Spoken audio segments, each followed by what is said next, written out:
Eh bien, bonjour à toutes et tous. Bienvenue à ce webinaire consacré aux inscriptions à une formation en travail social à l'IRTS Île-de-France Montrouge, Neuilly-sur-Marne et Meaux. Nous allons nous présenter. Je te laisse te présenter, Tout à Catherine. fait, comme tu veux. Ouais. Bien, bonjour à tous, bienvenue et merci d'être là. Donc, je suis Catherine Roulac, la directrice pédagogique de l'IRTS, donc Île-de-France, Montrouge, Neuilly-sur-Marne, Meaux, et je travaille en étroite collaboration avec Madame Peggy Lamballe, et je suis donc responsable du service des admissions pour les 3 sites de formation que nous venons de citer pour l'IRTS Île-de-France. Donc, on va peut-être commencer par une rapide présentation de l'IRTS, mais surtout évoquer avec vous, mesdames et messieurs les professeurs, les métiers en travail social que nous proposons, et nous dirons à la fin de ce webinaire ce que nous avons compris, saisi de la réforme qui va être mise en place pour ces diplômes en septembre 2026. Bien, alors, depuis les années 1900, donc ça date pas d'hier, l'IRTS propose des formations. Ça a d'abord été une école d'infirmières, mais depuis un certain nombre d'années, on propose toutes les formations en travail social, donc du niveau infra-bac jusqu'à des niveaux de direction de niveau 7. Nous proposons le métier AES, alors aide accompagnement éducatif et social, qui lui se déroule sur 14 mois, je crois, et qui est accessible, en tout cas l'admission est accessible sans le baccalauréat. Idem pour la formation des moniteurs éducateurs, alors AES, c'est vraiment un accompagnement de proximité auprès des personnes très en difficulté motrice et ou mentale, donc l'accompagnement dans les gestes quotidiens, le repas, la toilette. Moniteurs éducateurs qui, lorsque les étudiants obtiennent le diplôme, ont un niveau 4 et peuvent ensuite prétendre à rentrer dans d'autres formations en travail social s'ils le souhaitent. Donc, moniteur éducateur, un champ de travail beaucoup plus large. Enfants, adultes, personnes âgées, peut-être un peu moins, c'est plus les AES. 2 années de formation qui donc donne le niveau bac quand on a ce diplôme-là, et qui permet de travailler dans tous les secteurs du travail social, c'est-à-dire aussi bien ce qu'on pourrait appeler les instituts médico-éducatifs, les maisons d'accueil spécialisées, la prévention, etc. Ensuite, dans la progression, nous avons 3 diplômes. Diplôme d'état d'assistante de service social, diplôme d'état d'éducateur spécialisé, diplôme d'état d'éducateur de jeunes enfants. Je les mets, ces 3 métiers-là, qui sont des métiers qui existent depuis des années, je les mets ensemble, même si quelque part, rien que dans l'intitulé, on peut peut-être déjà entendre que les métiers dans les institutions, enfin dans les lieux d'exercice professionnel sont différents. En effet, l'assistante de service social va plutôt résoudre avec la personne accompagnée des problèmes sociaux, financiers, administratifs. L'éducateur, l'éducatrice de jeunes enfants, là l'intitulé est assez clair. Ça s'adresse plutôt aux tout petits, de la naissance à 6 ans, avec une spécialisation sur le développement de l'enfant et ce qu'on peut lui proposer pour contribuer à son éveil. Et l'éducateur spécialisé, contrairement à spécialisé, n'est spécialisé en rien. Ça vient d'éducation spéciale. Ce métier s'adresse à toutes les personnes, jeunes ou moins jeunes, en difficulté, que ce soit du fait du handicap, que ce soit des difficultés sociales. L'éducateur va contribuer à l'accompagnement de la personne qui en a besoin. Ces 3 métiers, de toute façon, et les métiers en travail social en général, sont des métiers d'accompagnement de la personne en difficulté. Un petit peu moins pour les EJE, parce que ça accompagne aussi le développement dit normal de l'enfant. Voilà. Donc, pourquoi j'ai mis ces 3 métiers dont on pourrait penser qu'ils n'ont pas grand-chose à voir? Je les ai mis ensemble parce que l'IRTS, l'école que nous représentons aujourd'hui, Madame Lamballe et moi-même, propose en même temps, si vous voulez, que l'on se prépare à un diplôme d'État professionnel, donc diplôme d'État d'assistant de service social, diplôme d'État d'éducateur spécialisé ou diplôme d'État d'éducateur de jeunes enfants, nous proposons avec le même programme la préparation concomitante à une licence. Et une licence qui n'est pas une licence professionnelle, mais qui reste une licence académique. Donc nous avons de nombreux partenaires. Une licence sciences de l'éducation, mais avec un parcours que nous avons obtenu grâce à l'université partenaire, qui est l'université Paris-Est Créteil, l'UPEC. Nous avons cette licence sciences de l'éducation avec un parcours qui s'appelle parcours travail social. De fait, les candidats qui postuleront pour entrer chez nous pourront se préparer à 2 diplômes, n'auront pas plus d'heures, n'auront pas le double d'heures de travail, sinon ça n'aurait aucun intérêt, mais pourront se préparer à 2 diplômes en sachant que tous les cours ont lieu sur le site ou de Montrouge ou de Neuilly, et nous sommes en train de travailler pour Meaux. Voilà. Donc l'IRTS, certes, privilégie encore et toujours ce qu'on appelle le diplôme professionnel, hein, le diplôme pour avoir un métier, d'accord? Pour autant, et pour, je pense aussi, améliorer notre réflexion et pour pas penser tout seul, nous avons un certain nombre de partenaires.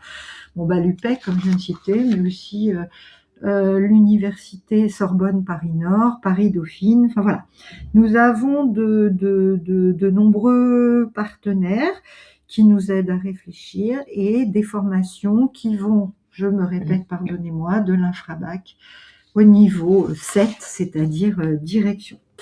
Donc voilà, ça c'était pour vous dire un peu qui nous sommes. Avec cette, je crois qu'on peut le dire, depuis 1900, cette grande expérience, même si nous n'étions pas là en 1900, bien évidemment, mais pour autant, on a l'héritage de tous nos prédécesseurs. Donc, après vous avoir, de manière un peu rapide, présenté l'IRTS et ce que nous faisons, je vais bien évidemment laisser la parole à ma collègue, Madame Peggy Lamballe, qui va vous dire comment on peut s'inscrire à l'IRTS. Voilà. Alors, un petit récapitulatif rapide concernant les formations qui sont proposées à l'IRTS, en tout cas une partie des formations qui ont été citées par Catherine Roulac.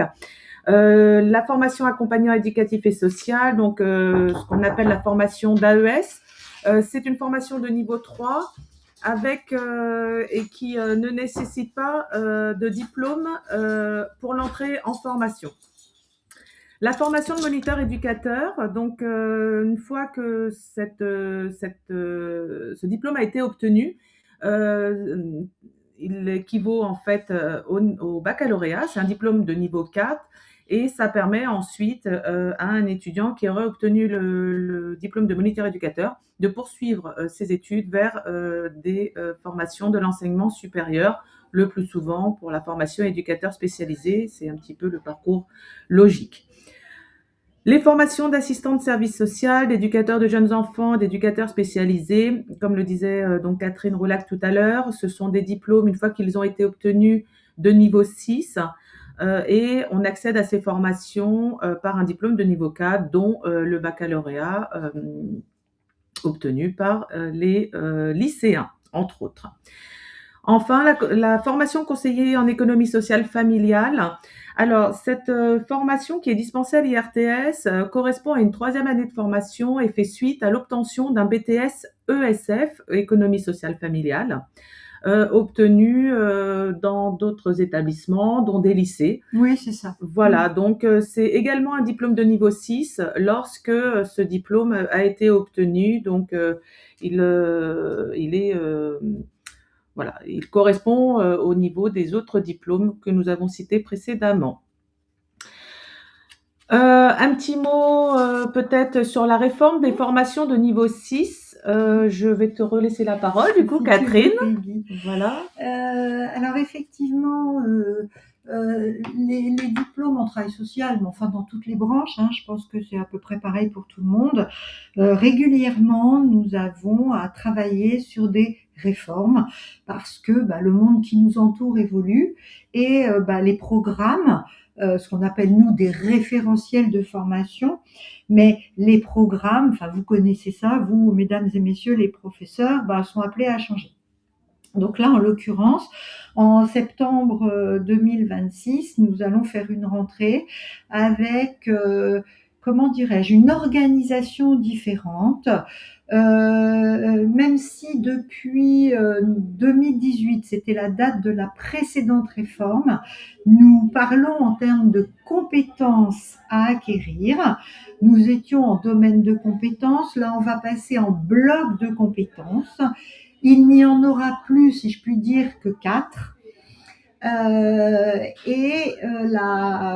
Ce qui pourrait être une nouveauté, c'est que, comme nous le disions tout à l'heure, que soit Madame Lamballe ou moi-même avons réuni le métier d'éducateur de jeunes enfants, le métier d'éducateur spécialisé et le métier d'assistant de service social, eh bien, il y a la volonté qu'un tronc commun entre ces 3 métiers soit encore plus affirmé que ce qu'il n'était en 2018. En 2018, c'était déjà une volonté, on pourrait presque dire d'un travailleur social unique, mais bon nombre de nos collègues de toutes les écoles ont voulu marquer à l'époque davantage la spécificité des métiers. Je vous le disais tout à l'heure, le métier d'éducateur de jeunes enfants n'est pas tout à fait le même que le métier d'assistante de service social. Pour autant, ce sont des métiers de l'accompagnement. De fait, le tronc commun, alors il y aura au moins 2 blocs qui vont être communs, c'est-à-dire que ça va être les mêmes enseignements, les mêmes espaces de formation professionnalisants. On va travailler le travail en équipe, le travail en réseau, en partenariat, la communication. Ça, c'est vrai que c'est valable pour les 3 métiers qu'on vous a exposés, Madame Lamballe et moi. Pour autant, le premier bloc de compétences, puisque ça s'appelle comme ça, reste lui assez spécifique. C'est-à-dire que c'est là où les collègues responsables de la formation vont pouvoir dispenser des enseignements, des espaces de formation très spécifiques au métier. Je vais dire de manière un peu caricaturale, pendant que les étudiants assistants de services sociaux travailleront sur la particularité de leur métier. Les EJE vont à leur tour travailler sur la particularité de leur métier et auront à travailler sur des activités dirigées pour des enfants âgés de 2 ans, 3 ans, 4 ans, enfin bref, jusqu'à 6 ans. Même si en général, à 3 ans, les enfants sont à l'école maternelle. Et les spécialisés vont davantage axer dans ce blog leur apprentissage de la relation éducative, de monter des projets pour des personnes, quel que soit leur âge, etc. Donc nous gardons des spécificités, tout en ayant, moi je l'appelle comme ça, en 2018 ça s'appelait le socle commun, aujourd'hui c'est des blocs communs et des blocs transversaux. Je ne vais pas rentrer dans le détail. Ce qui est sûr, et ce qu'il faut peut-être que vous sachiez pour vos élèves, c'est que nous allons être beaucoup plus sur du contrôle continu, contrairement à ce que c'était jusqu'à ce jour, des certifications très ponctuelles, avec parfois 2 notes, donc ça se moyennait quand même, mais bon, là, ça va être des contrôles continus durant tout le parcours, et une seule épreuve terminale pour le bloc spécifique, justement, un document qui fera 15 à 20 pages, et qui va témoigner de la spécificité du métier. Il n'y aura plus de mémoire. C'est-à-dire que vos élèves, s'ils décident de rentrer chez nous ou même dans une autre école en travail social, n'auront plus à fournir en dernière année un document qui faisait pas loin de 50 pages et qui pouvait être un peu anxiogène, même si pour nous c'était important. Il n'y aura plus ce travail-là à faire. Et je vous dis, ce sera essentiellement des contrôles continus avec en amont de la formation, un entretien de positionnement pour voir ce qu'ils ont fait, comment valoriser leurs acquis, voir s'ils peuvent avoir des allègements, voilà. Donc les contenus resteront à peu près les mêmes, si ce n'est que nous devons aussi travailler sur tout ce qui est travail social vert et développement durable, bien évidemment, et puis accentuer aussi peut-être un peu plus nos enseignements sur le travail d'initiation à la recherche et sur l'utilisation d'outils. Et on parle notamment de l'IA et de comment éventuellement utiliser l'IA de façon la plus intelligente qui soit. Voilà, donc cette réforme, nous y travaillons régulièrement. J'ai une réunion demain avec la responsable de formation sur comment instaurer ce contrôle continu. En quoi va-t-il consister? Sur quoi va-t-il porter? Comment nous allons conduire les entretiens de positionnement? Comment nous allons valider une année pour passer dans l'autre? Et comment, mais ça c'est un peu notre cuisine interne, pardon du terme un peu trivial, comment nous allons pouvoir continuer d'intégrer la licence. Voilà, donc sur le fond de ce qu'on apprend aux futurs travailleurs sociaux, la notion d'accompagnement, la notion de travail en équipe, la notion de projet, on reste dans nos fondamentaux, ça c'est très clair. C'est la forme qui va changer plus que le fond. Voilà ce que je peux vous dire pour pas empiéter trop non plus sur comment s'inscrire à l'IRTS. Je repasse la parole à Madame Peggy Lamballe. Merci Catherine. Alors, vous avez à l'écran un tableau récapitulatif des différentes modalités d'inscription selon la formation souhaitée à l'IRTS.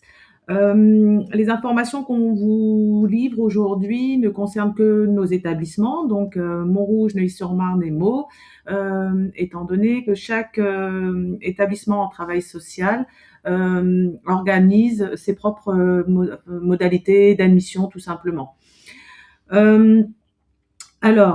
Pour les formations AES et moniteur éducateur, alors je ne vais pas dérouler le nombre de places, pardon, selon les voies de financement, sachant qu'en général, les étudiants, les lycéens, donc futurs étudiants, se destinent en principe plutôt à entrer en formation initiale ou en apprentissage. Pour ces deux formations qui sont infra-bac, ça peut éventuellement concerner et intéresser des étudiants qui n'obtiendraient pas leur diplôme de baccalauréat à la rentrée et qui souhaiteraient être dans une démarche de poursuite d'études en travail social, sur un métier du travail social, sans perdre une année éventuellement, pour ceux qui ne souhaiteraient pas doubler leur année de terminale. S'ils le souhaitent, donc les épreuves orales se déroulent un peu au fil de l'eau tout au long de l'année. Nous organisons une journée d'épreuve orale par mois pour ces formations, et l'inscription se fait directement sur le site internet, sur la plateforme d'inscription, sur le site internet de l'IRTS directement. Il n'y a pas de frais de sélection. Et ensuite, l'entrée en formation, le coût de la formation est pris en charge par le Conseil régional Île-de-France. Pour les formations d'assistants de service social, éducateurs de jeunes enfants, éducateurs spécialisés, alors ces formations sont dispensées sur les 3 sites de formation, à une exception près pour la formation éducateur spécialisé pour les formations d'assistants de service social et éducateurs de jeunes enfants qui ne sont pas proposées sur le site de Meaux. Pour ces 3 formations, en formation initiale, pour une entrée en formation initiale, le candidat doit s'inscrire sur la plateforme Parcoursup. Avec le calendrier, au regard du calendrier national, communiqué par le ministère de l'Enseignement supérieur. Et ensuite, je vais y revenir un petit peu plus dans le détail par la suite.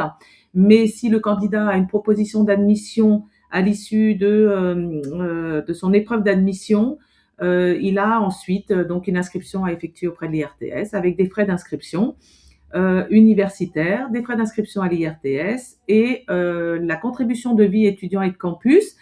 Ce sont des paramètres quand même à prendre en compte parce que ça fait partie aussi de la faisabilité du projet de formation. Voilà, au-delà de la motivation pour entrer en formation pour ces métiers.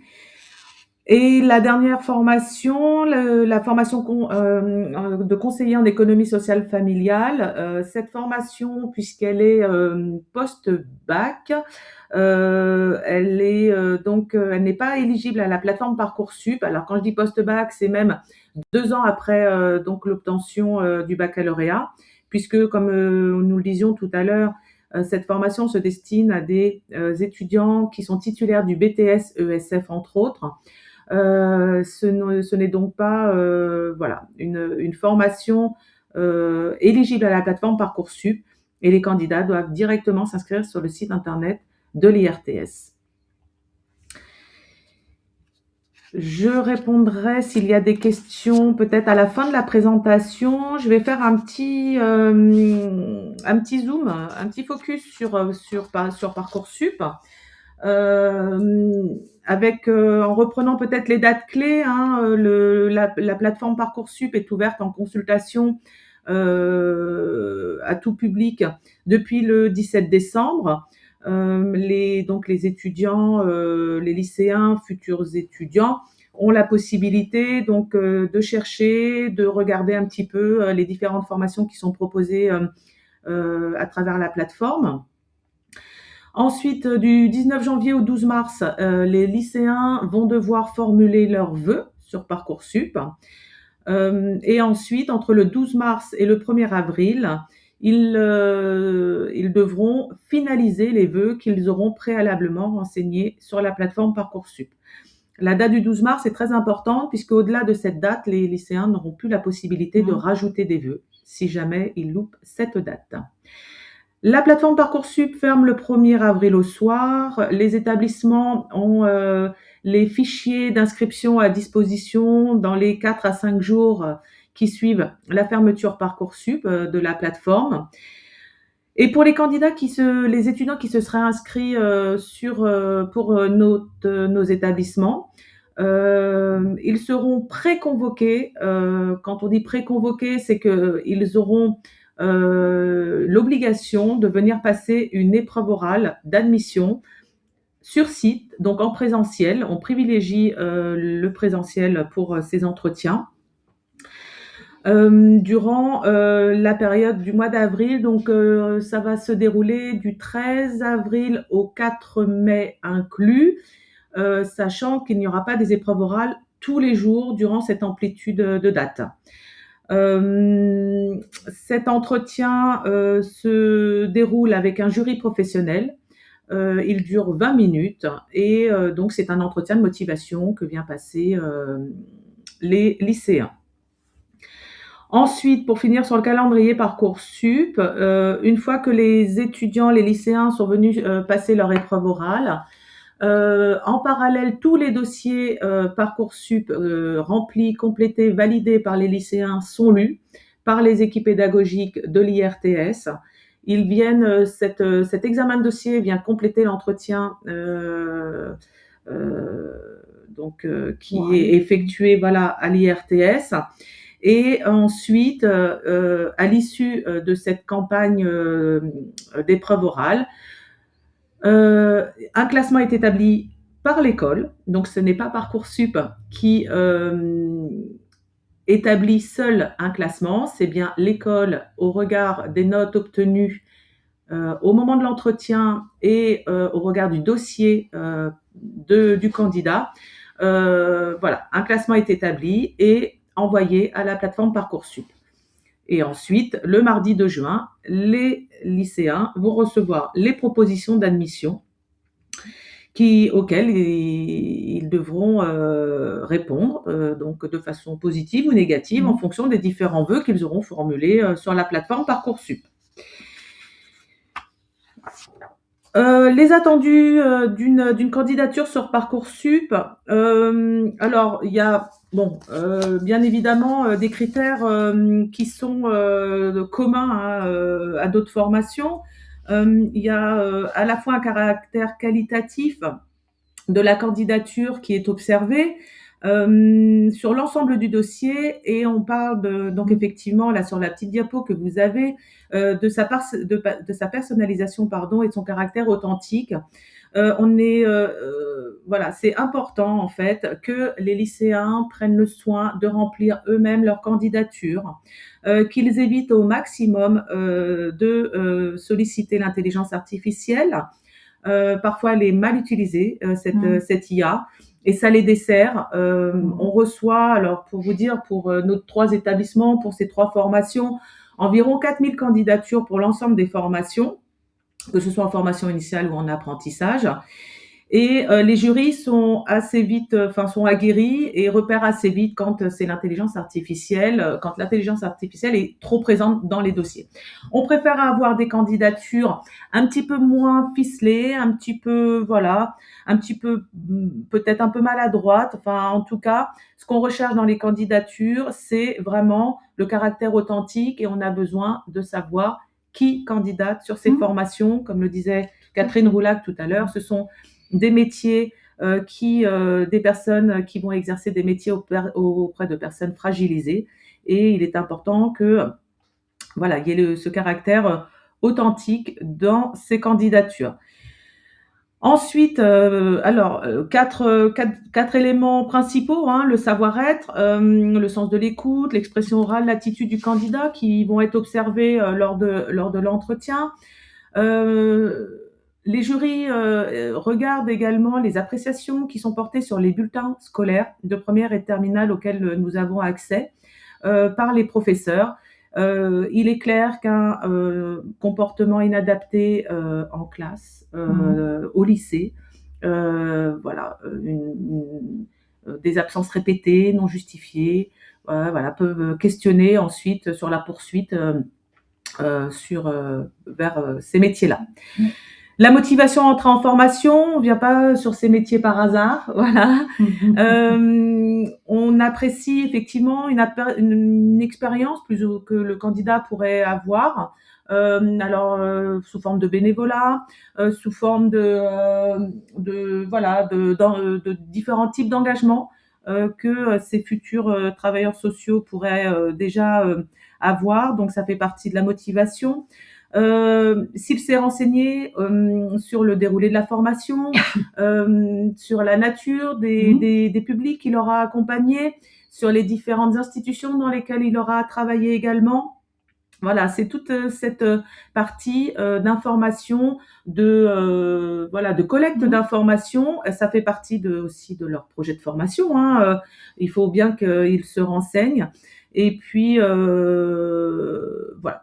Pour le projet de formation, donc c'est ce qu'on appelle sur Parcoursup le projet motivé. Donc ça, c'est ce qui est assimilé à une lettre de motivation. Elle est également consultée, cette lettre. Parmi les projets de formation, il y a donc le dossier Parcoursup, mais il y a également tout ce qui va pouvoir impacter la formation pendant les 3 années, c'est-à-dire le temps de trajet de l'étudiant. On a des étudiants qui malheureusement, malgré toute la motivation qu'ils peuvent démontrer, s'épuisent à avoir des temps de transport beaucoup trop longs et fatigants, et ça impacte leur formation. Voilà, donc on est assez vigilant sur ce point-là. Voilà, le transport, le logement, les ressources financières, toute l'organisation matérielle durant le temps de formation. Et puis, comme le détaillait Catherine Roulac tout à l'heure, est-ce que le candidat a connaissance de cette double diplomation proposée par l'IRTS, qui n'est pas une option. Les candidats futurs étudiants de l'IRTS, s'ils choisissent nos établissements, sont intégrés dans ce cursus de double diplomation, diplôme d'État et licence. Les éléments donc pris en compte pour l'examen de la candidature Parcoursup, j'en ai un petit peu parlé avant, juste avant, donc les appréciations des professeurs sur les bulletins de première et terminale, les notes également de première et terminale, alors pour certains enseignements, l'histoire géo, la philo, le français, voilà les notes obtenues au moment du baccalauréat, voilà tout ce qui est qui se rapproche de près ou de loin à la communication, selon les typologies de bac, tout simplement. Oui, aussi. Et les rubriques complétées par le candidat, le projet de formation et les activités et centres d'intérêt. On fait un rapprochement de ce dossier Parcoursup avec l'épreuve orale menée, que le candidat vient il vient exprimer ses motivations, voilà, et les raisons pour lesquelles il veut faire cette formation. Voilà, donc on fait vraiment un rapprochement entre le dossier et l'épreuve orale pour voilà, s'assurer que le candidat a une réelle motivation pour entrer sur nos formations. L'épreuve orale d'admission, donc en présentiel, on est voilà, très attaché à rencontrer nos futurs étudiants. Sur les sites de formation donc, de Montrouge et de Neuilly-sur-Marne, les candidatures du site de Meaux, pour les candidats qui souhaiteraient intégrer le site de Meaux, les épreuves orales se dérouleront sur le site de Neuilly-sur-Marne pour une question d'organisation de l'établissement. Ouais. De logistique aussi. Et de logistique. La prise de rendez-vous par les candidats se fera directement sur la plateforme Parcoursup. Ils recevront quelques jours après la finalisation des vœux un message de Parcoursup qui communique par différents canaux, SMS, mail, etc. Et le candidat aura accès à un outil de prise de rendez-vous qui ressemble beaucoup à Doctolib, sur lequel il aura la possibilité de choisir sa date et le créneau de rendez-vous et l'horaire de son entretien. Voilà. L'entretien individuel, les entretiens sont menés par des jurys professionnels du secteur social et ils durent chacun environ 20 minutes. Les dates d'épreuve, j'en ai parlé tout à l'heure. Elles se dérouleront entre le 13 avril et le 4 mai. Mais certains jours, voilà, sur cette amplitude uniquement. Les jours, bien évidemment, seront indiqués sur l'outil de prise de rendez-vous lorsqu'il sera ouvert aux candidats. Une précision de la plus grande importance, l'absence à une épreuve orale entraînera l'élimination du candidat. L'entretien est primordial pour accéder à ces formations. C'est d'ailleurs dans les décrets, dans les nouveaux décrets de la réforme qu'évoquait tout à l'heure Madame Roulac, un candidat qui aurait complété sa candidature sur Parcoursup, mais qui n'aurait pas souhaité ou qui aurait renoncé finalement à la formation en ne venant pas à l'épreuve d'admission, ce qu'on appelle l'épreuve d'admission donc orale, l'entretien, entraînera l'élimination de sa candidature, tout simplement. Enfin, quelques conseils pour valoriser la candidature. Alors, ces informations-là, elles sont présentes sur le site Parcoursup. Il ne faut pas hésiter à conseiller aux candidats de consulter bien les fiches sur chaque école. Elles sont extrêmement détaillées et le choix d'une école peut aussi porter sur le projet pédagogique de chaque école, tout simplement. Il y a effectivement, j'en parlais tout à l'heure, la proximité géographique qui peut être facilitant tout au long de la formation, mais il y a aussi le projet pédagogique de l'établissement qui est proposé, qui doit rentrer en ligne de compte dans le choix des candidats. Donc, démontrer une candidature authentique et avisée. Bien évidemment, prendre le temps de renseigner soigneusement toutes les rubriques du dossier Parcoursup. On le sait, c'est long, c'est fastidieux, mais tout le soin qui sera apporté sur cette candidature valorisera de toute façon la candidature, bien évidemment, et permettra à un candidat d'avoir ou pas une proposition d'admission. Étayer le projet de formation. Alors, on indique limiter les candidatures à un seul site de formation sur les 3 proposés par l'IRTS Île-de-France. La plateforme Parcoursup donne la possibilité pour l'IRTS Île-de-France de démultiplier, en fait, je dirais ça comme ça, les candidatures sur nos 3 sites. Il n'y a aucune utilité à procéder de la sorte.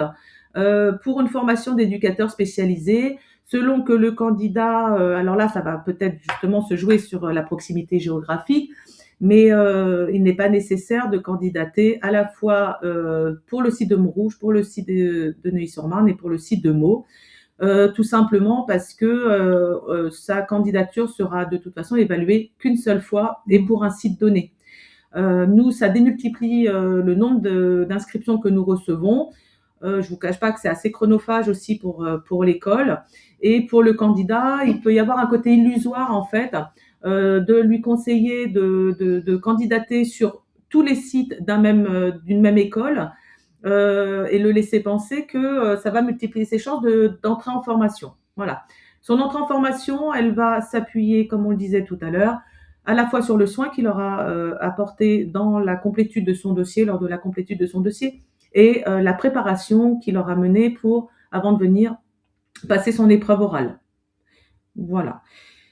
Par ailleurs, un candidat qui s'inscrirait sur tous nos sites de formation, voilà, pourrait aussi nous questionner sur l'intérêt et sa motivation. Tout à fait.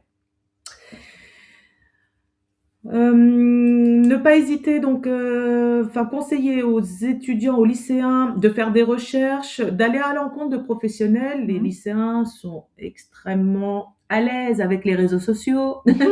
Voilà, ils ont plein de ressources pour pouvoir se renseigner sur, voilà, auprès de professionnels, les métiers, ce qu'engagent ces métiers, les contraintes, les conditions, etc. Donc, ne pas hésiter à les conseiller de bien se renseigner en amont des inscriptions et de l'épreuve orale. Et bien évidemment, se renseigner également en venant aux portes ouvertes. Nous avons d'ailleurs des portes ouvertes ce samedi 17 janvier sur les sites de Montrouge et de Neuilly-sur-Marne de 9h30 à 16h30. Sont présents bien évidemment le service admission, les équipes pédagogiques des différentes formations. Voilà, il y a une représentation de la direction qui présente l'IRTS, qui dit un peu ce que je vous ai dit là, et bien évidemment Madame Lamballe redira ce qu'elle est en train de vous dire là, c'est-à-dire oui, il y a le directeur général, Madame Lamballe, moi et puis une de mes adjointes, voilà. Et peut-être les deux si elles peuvent. Voilà. On conseille aussi, je me permets juste d'ajouter, c'est vrai que ce sont des métiers, les métiers en travail social, comme je le disais, j'insiste, des métiers d'accompagnement de la vulnérabilité. Par conséquent, c'est vrai que ces professions se destinent bien évidemment à des jeunes futurs étudiants, des élèves, mais il faut malgré tout, je pense, une certaine autonomie, une certaine maturité pour entrer dans ces formations. Et quand Madame Lamballe conseille de se renseigner sur les populations accueillies, etc., ça peut éviter le grand choc du premier stage, puisque ce sont des formations en alternance. Au sens où il y a plus d'heures, ce qu'on appelle sur le terrain, c'est-à-dire sur des lieux de stage, que des heures dites académiques. On est à 1500 sur 3 ans, pour les niveaux 6, je parle là. On est à 1517 heures de formation académique, mais à 1925 heures d'heures de stage. Donc voilà, c'est bien aussi qu'ils se renseignent peut-être en amont pour pas être trop surpris. Parfois, la vulnérabilité, la fragilité, on s'attend pas à ce que ça nous renvoie des choses aussi parfois douloureuses, difficiles. Donc, voilà, alors on n'exclut personne, hein, voilà, mais ça nécessite une forme d'autonomie, enfin, comme toutes les études supérieures, hein, nécessitent une forme d'autonomie et peut-être une forme de maturité. Euh, voilà, moi, c'est quelque chose qui me paraît important. Après, c'est pas parce qu'on a 18 ans qu'on n'est pas mature, hein. Malheureusement, les expériences de vie font que certains étudiants de 18 ans sont plus matures que ceux de 25 ou 26. Là, ça, c'est pas une question que de calendrier. Voilà, mais je me permettais de le préciser aussi, c'était aussi dans ta liste, bon, pour valoriser c'est une candidature. Voilà, donc le site internet de l'école également et des différentes écoles, des différents établissements est une bonne source d'information pour les lycéens.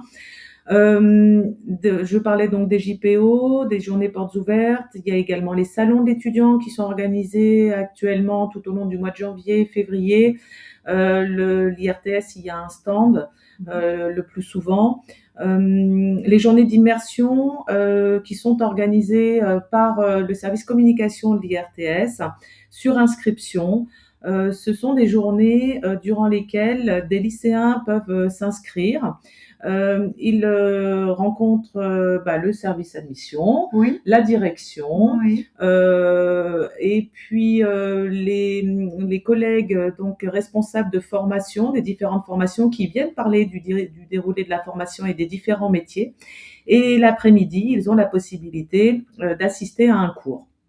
Voilà, pour qu'ils puissent éventuellement se projeter un petit peu sur la formation. Absolument. Voilà. J'en ai terminé. Une dernière diapo pour vous laisser les coordonnées, vous communiquer les coordonnées des collègues du service admission que je représente aujourd'hui, mais je ne travaille pas seule et bien heureusement. 2 collègues sont sur le site de Montrouge et 2 collègues sont sur le site de Neuilly-sur-Marne. Puisque, comme je le disais tout à l'heure, les admissions de Meaux sont organisées sur le site de Neuilly-sur-Marne. Voilà, tout simplement. Je ne détaille pas les coordonnées, mais en tout cas, n'hésitez pas à les screener, à les prendre en photo, et à les communiquer aux lycéens pour qu'ils se renseignent s'ils souhaitent avoir plus d'informations par rapport à tout ce que vous a dit aujourd'hui. Voilà. Alors, il y a plein de questions. Ah, il y a des questions. On va pouvoir répondre aux questions. En tout cas, merci de votre attention. Se renvoyer. Question. Bonjour. Tous les candidats sont convoqués à l'entretien oral. Merci. Oui, tout à fait. Cette année, tous les candidats seront pré-convoqués à l'épreuve orale.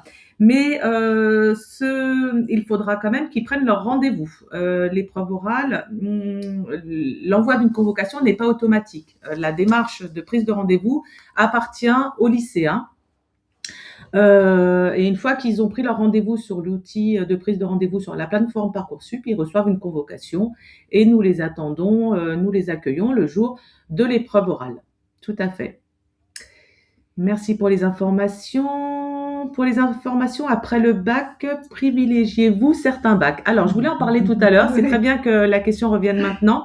Alors, vous avez des statistiques très précises sur la plateforme Parcoursup des profils d'étudiants que nous avons admis à la rentrée dernière par spécificité de bac.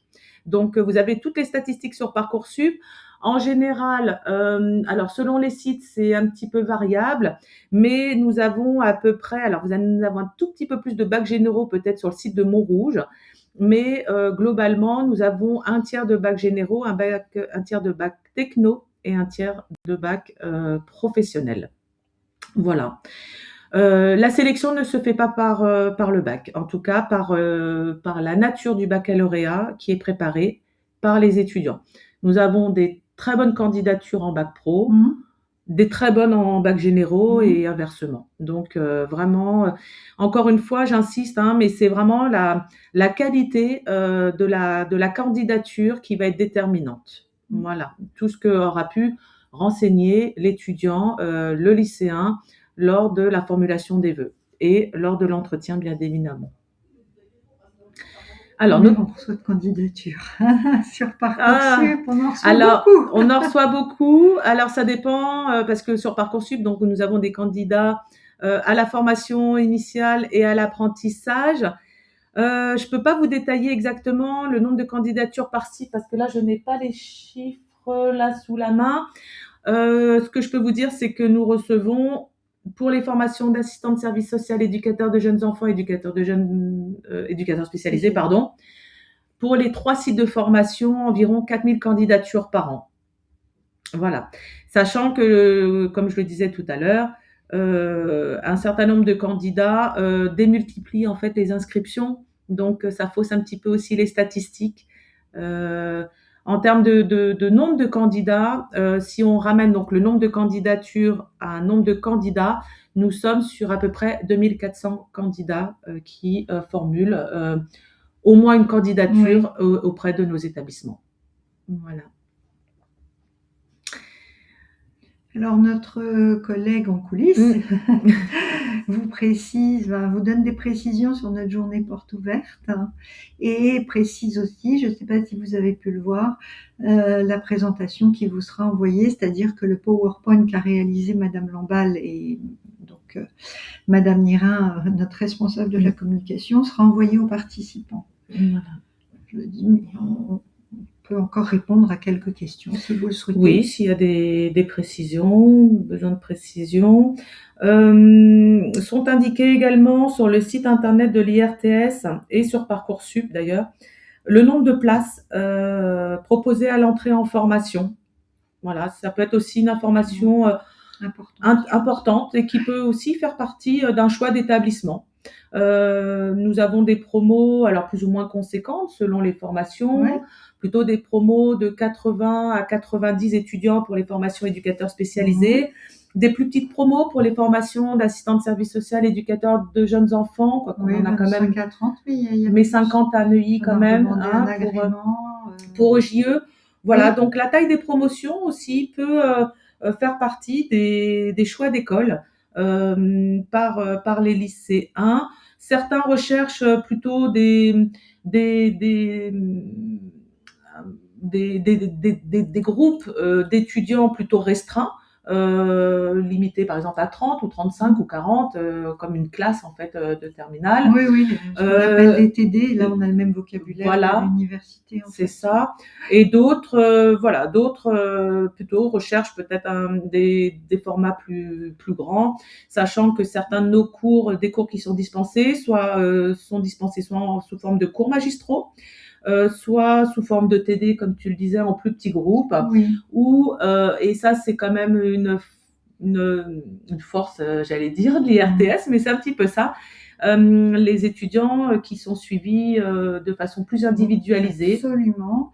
Des groupes, alors bon, peu importe l'acronyme, enfin on dit des GEP, ces groupes d'échange sur la professionnalisation, c'est-à-dire que ce sont des groupes d'environ une quinzaine d'étudiants qui vont être suivis par un même référent pendant les 3 années de formation. Voilà. Pareil pour les moniteurs éducateurs, ils ont que, entre guillemets, ils n'ont que 2 ans de formation, mais ce groupe d'échange sur la professionnalisation reste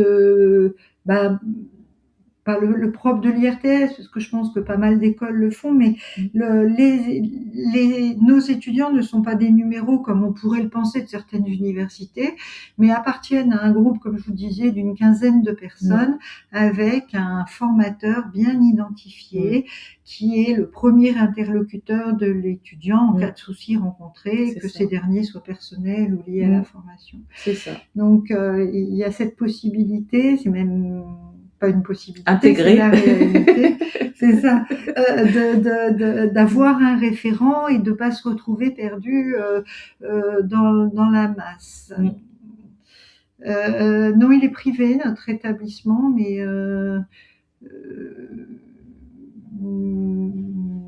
nous recevons des subventions, comme le disait Mme Lamballe au tout début, nous recevons des subventions de la part du Conseil régional d'Île-de-France, ce qui fait que les étudiants ne paient pas leur formation. Ce sont nos impôts à tous, d'une certaine manière, qui contribuent à leur formation. C'est ça. Bon, Alors, on avait une sur petite question les concernant OGM. la formation d'éducateurs de jeunes enfants. Sera-t-elle proposée à Meaux, Non, Catherine? c'est pas prévu pour le Non. moment.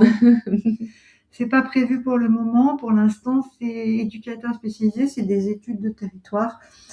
Comme Neuilly a quand même 50 places possibles, on n'est pas si loin du 77, on est dans le 93, mais Chelles est à côté. Donc voilà, de fait pour l'instant, parce que Meaux a ouvert en septembre dernier, hein, donc il a vocation à évoluer, hein, certainement.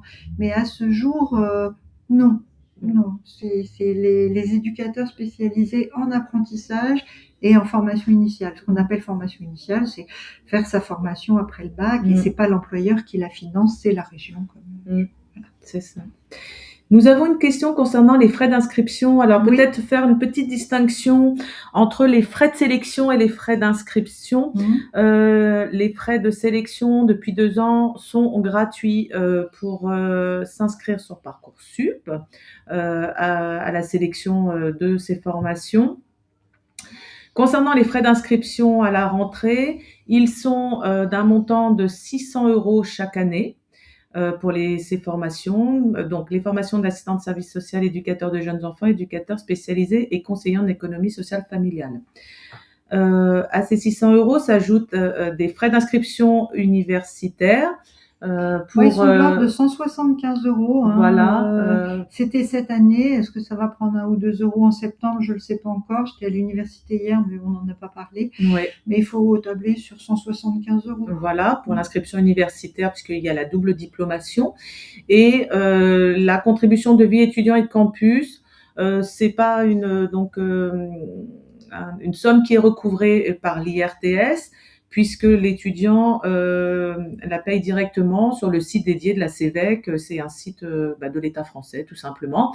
Et nous, on s'assure par contre que l'étudiant s'est bien acquitté de ses frais en cas de contrôle de l'État.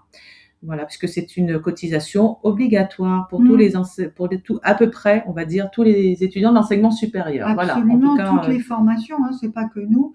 Et il faut savoir, mais vous le savez sûrement, mesdames et messieurs, que si l'étudiant ne paye pas cette contribution, là, la CEVEC, hein, contribution à la vie étudiante et de campus, qui est une forme d'impôt, il ne pourra pas s'inscrire ni à l'université ni chez nous, parce qu'on leur donne un numéro. Donc, c'est vraiment le préalable de tout, la CVEC. Je crois que c'est de l'ordre de 105 €. 105 €. Pour les étudiants boursiers, ils peuvent être exonérés du paiement de la CEVEC et des frais universitaires. Voilà, sous condition de bourse, en fait, d'obtention de la bourse. Alors, Nassima nous pose une question. Amo, il n'y a que la formation éducateur spécialisé initiale et en apprentissage. Tout à fait. Vous avez très bien résumé pour l'instant. Tout à fait. Pour l'instant, il n'y a que la formation éducateur spécialisé. Amo, oui. Oui. On commence tranquillement, puisque je vous dis, ça fait pas 1 an qu'on a ouvert. Donc voilà, mais je sais que c'est le 77 Nord, hein, parce que c'est très grand le 77, donc il y a un site de formation, mais qui n'est pas notre école sur Melun. Mais sur Meaux, pour l'instant, c'est les premiers besoins qui ont été exprimés. Nous n'excluons rien, mais pas pour la rentrée prochaine en tout cas. Hein. C'est ça. Là, je peux vous répondre qu'effectivement, oui, c'est uniquement apprentissage en formation initiale, enfin éducateur spécialisé, pardonnez-moi, soit en apprentissage, soit en formation initiale. Et on a sur Meaux 35 places. Oui. Parce qu'on a redemandé.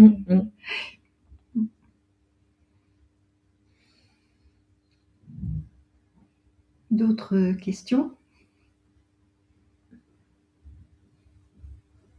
N'hésitez pas. Hein, Je suis en train de réfléchir. Qu'est-ce qu'on aurait pu oublier de dire? Certainement beaucoup de choses. Et puis le temps passe vite en votre compagnie. En tout cas, merci pour toutes vos questions. Pour les frais, il faut donc compter environ 900 € par an pour un non-boursier. Oui, tout à fait. C'est ça. C'est ça, à peu près. Oui. La CEVEC, la fac, et 600. Oui, c'est ça, un tout petit peu moins, mais oui. Sachant comme donc tu le disais tout à l'heure, le coût de la formation est pris en charge par le Conseil régional Île-de-France, parce que là, il y a aussi une petite subtilité. Il faut savoir que ces formations coûtent selon la formation, entre 18 000 et 20 000 euros pour les 3 années de formation. C'est ce coût qui est pris en charge par le Conseil régional Île-de-France. En revanche, les frais d'inscription restent à la charge de l'étudiant, du futur étudiant. Oui.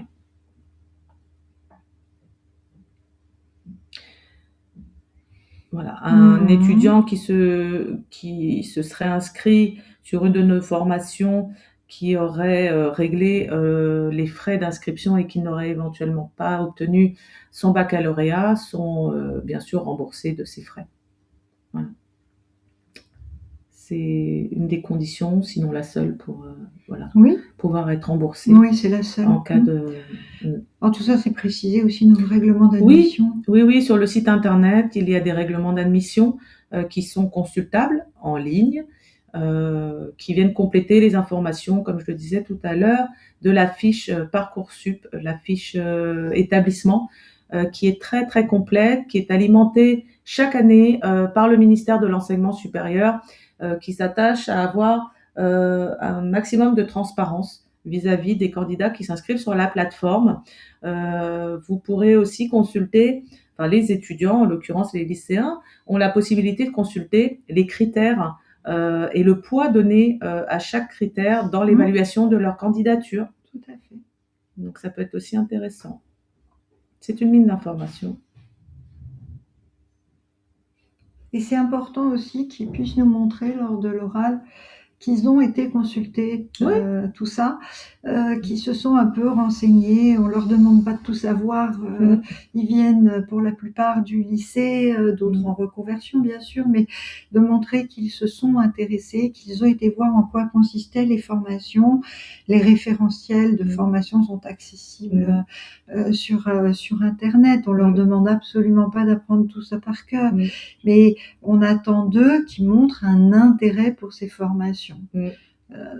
Qui, encore une fois, j'insiste, je vous prie de m'en excuser, mais c'est pas rien que de se préparer à un métier où on va aider l'autre fragilisé. Donc c'est très important qu'ils montrent cet aspect. Je me suis renseignée. Ils ont le droit de dire que ça va pas forcément être facile. Ils ont le droit de dire tout ça. S'il y a 2-3 ans d'études, c'est pas pour rien. Donc voilà. C'est important pour l'oral.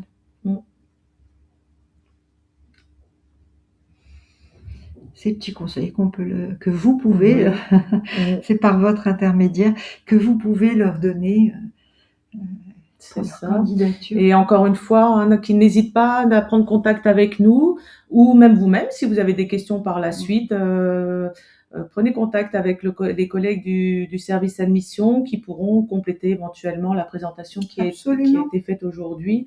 Il y a peut-être des points que vous souhaitiez peut-être voir abordés, dont on n'a pas parlé. Voilà. Donc vraiment, on est à votre disposition. N'hésitez pas à nous contacter. Voilà. Bon. Je crois qu'on atteint l'heure de présentation. Oui, il n'y a plus de questions. Vous avez raison d'insister. Merci. Très bien, c'est parfait.